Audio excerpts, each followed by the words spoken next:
Hello, আসসালামু আলাইকুম। কেমন আছেন সবাই? আশা করি ভালো আছেন। সকাল সকাল উঠে প্রথমেই গেলাম গোসল করতে এবং গোসল করে বের হওয়ার পরেই আমার মনে হলো যে আমার আবার কন্টেন্ট ক্রিয়েট করা উচিত।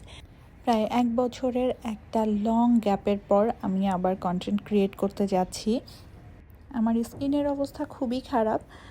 তো আগে একটু স্কিন কেয়ার করে নিতে হবে, না হলে মেকআপ অবশ্যই বসবে না এবং আপনারাও বারবার বলবেন এরকম স্কিনে কেন মেকআপ করছি।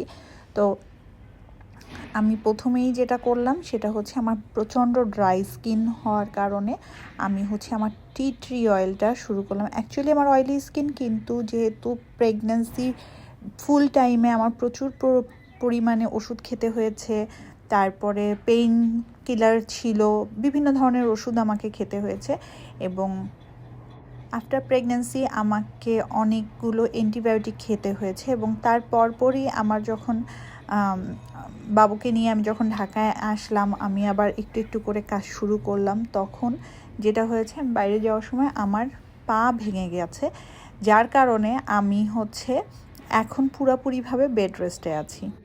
2টা বাচ্চা নিয়ে এই পা নিয়ে আমি ভীষণ প্যারার ভেতরে আছি। স্কিন কেয়ার শেষে আমি হচ্ছে এখন দেখাই আমার নতুন সদস্য আমার বাসার। এই হচ্ছে আমার ছোট্ট বাচ্চাটা, যার বয়স মাত্র 3। সবাই তার জন্য দোয়া করবেন। Thanks for watching. আমাকে সাবস্ক্রাইব করতে একদমই ভুলবেন না।